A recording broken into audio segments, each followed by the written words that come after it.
There are moments in our walk with God when we realize something. Faith is not meant to be a checklist.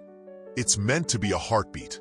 It's not just about doing the right things, going to church, reading your Bible, or praying because you feel like you have to.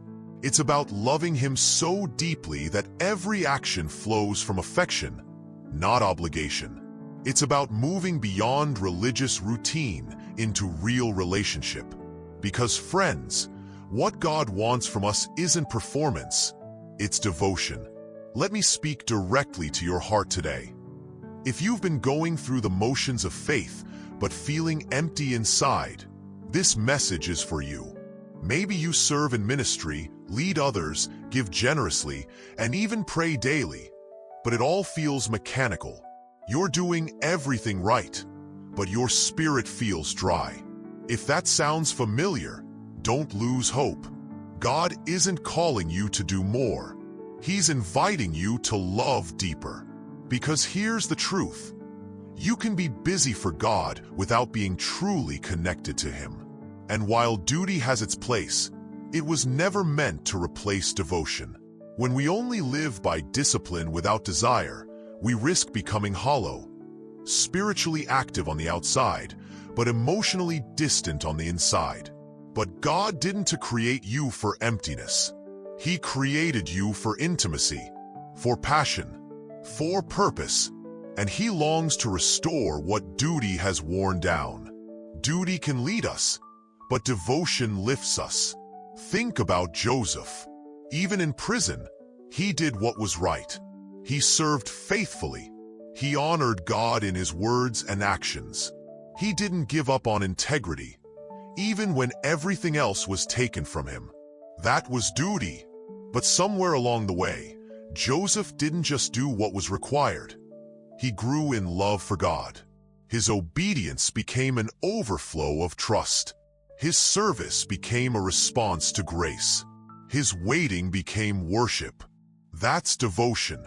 And that's exactly how God works in our lives too. He doesn't want you to simply show up. He wants you to stay near. He wants your heart to be fully His. Not out of fear of punishment or pressure to perform, but out of love for the one who gave His all for you. Because when your life shifts from duty to devotion, everything changes.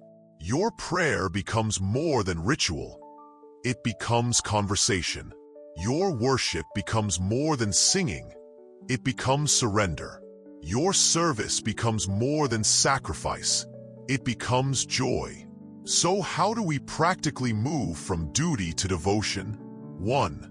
Stop living out of guilt. Start living from grace. Many believers operate from guilt instead of grace. We serve because we think we owe Him something.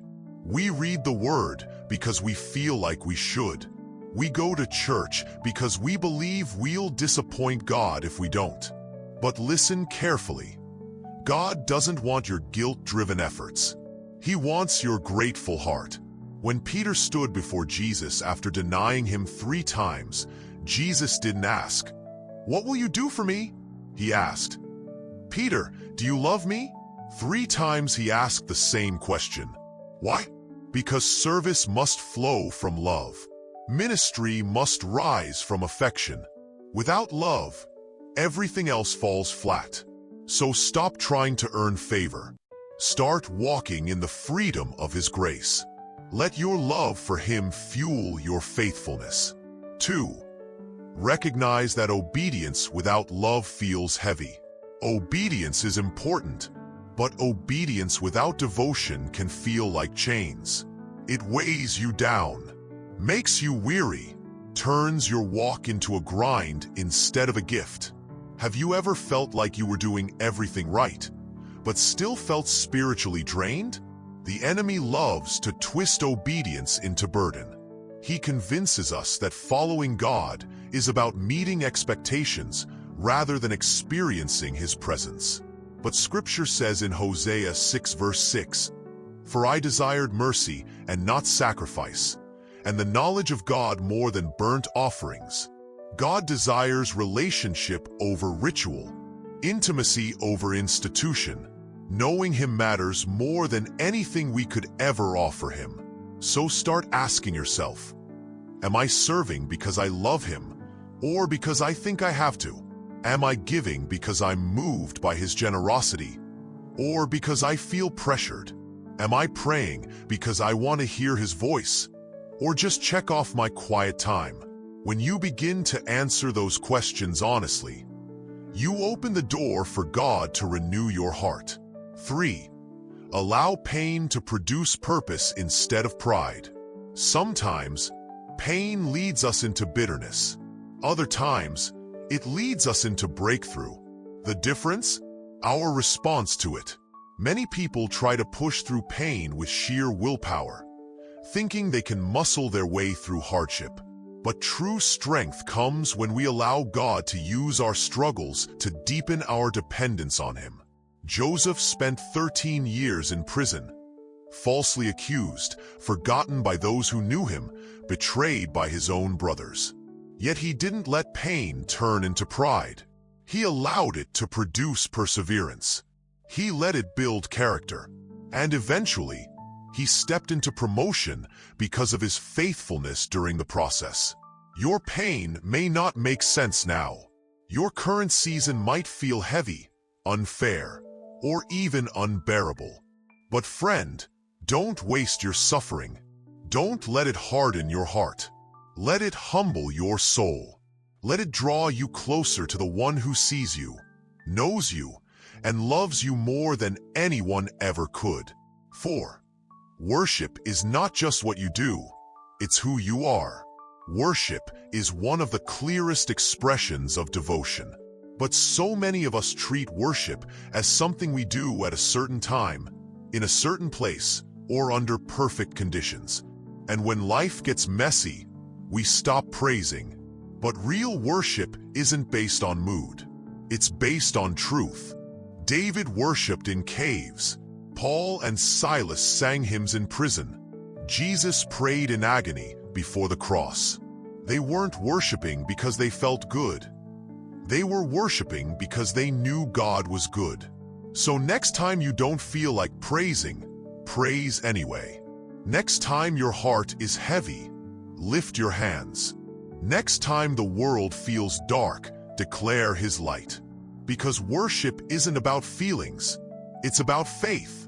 And when you choose to honor him despite your circumstances, your spirit begins to rise again. 5. Replace distractions with delight. Distraction is one of the biggest thieves of devotion. Your phone buzzes with notifications. Your schedule screams for attention. Your mind races with worries. And slowly, quietly, your connection with God fades into the background. But devotion requires focus. It demands intentionality. It grows in the soil of stillness. So take inventory. What's pulling your heart away? What's keeping you from drawing close to him? What distractions are making your love grow cold? Then ask God to stir up fresh delight in your soul. Ask him to awaken your heart to his presence again.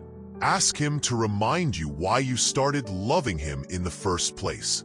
Because once your heart remembers how much he means to you, your devotion will return, and your service will come alive again. 6. Make prayer a conversation again.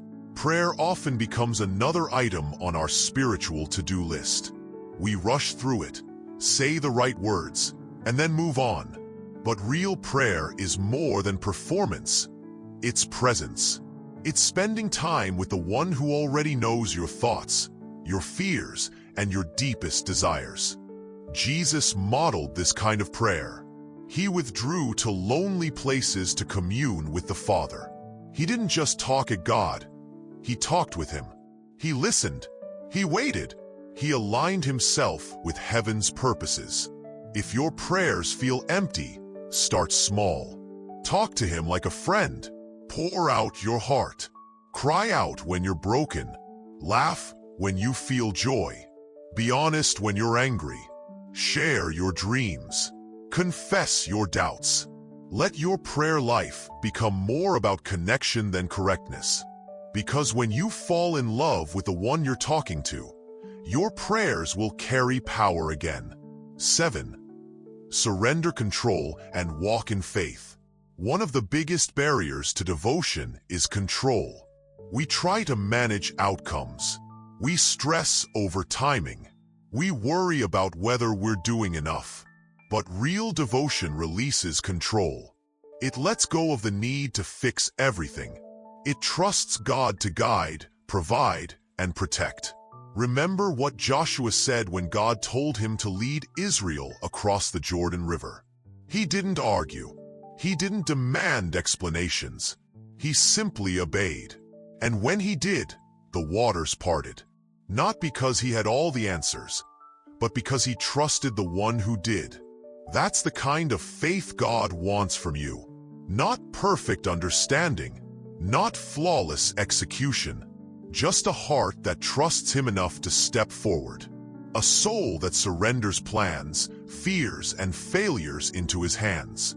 Because when you let go of control, you begin to walk in the miracle lane. 8.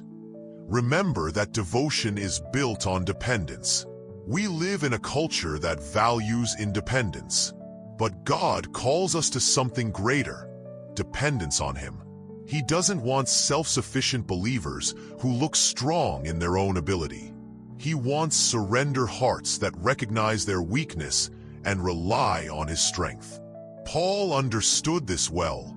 In Philippians 4 verse 13, he declared, "I can do all things through Christ who strengthens me." He wasn't saying he had figured everything out. He was admitting that without Christ, he couldn't do anything. And with Christ, he could overcome any obstacle. Friend, you don't have to have it all together to be used by God. You don't have to feel strong to be powerful in his hands. All you need is a heart that says, "Lord, I need you." That's where devotion begins, with humility, honesty, and total reliance on him. 9. Guard your mind against lies that steal your passion. Negative thoughts creep in easily. They whisper lies like, "You're not good enough," "You failed too many times," "No one really cares," or "This is just how life is going to be."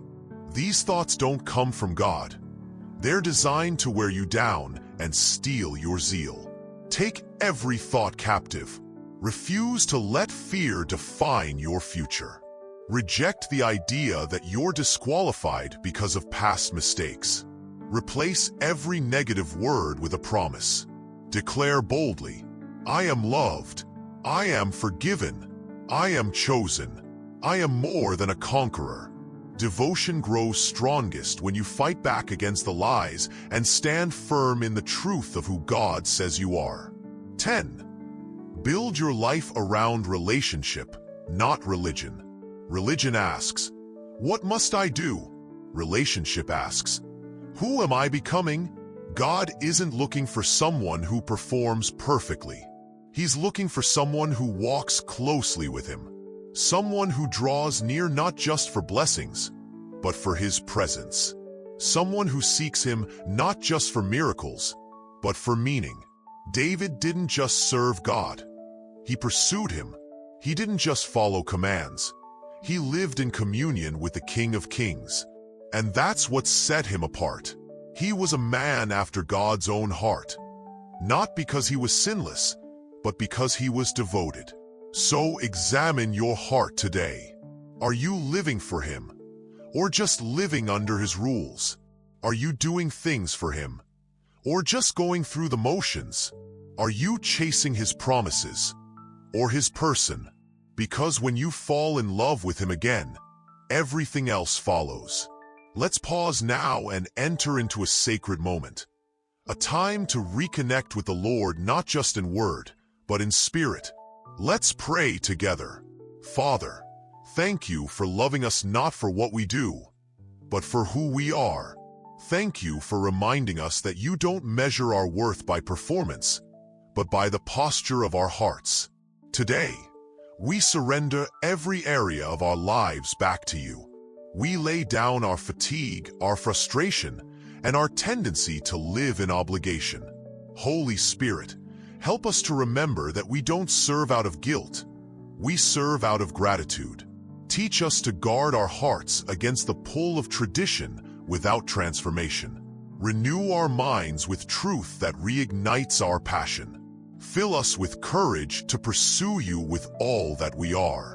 Remind us daily that you are worthy of our worship, our trust, and our complete surrender. Lord, we renounce every spirit of duty without delight. We cancel every assignment of distraction that pulls us away from you. We reject every lie that tells us we're too far gone, too tired, or too broken to be useful. We proclaim that we are chosen, redeemed, and dearly loved. Fill us with joy.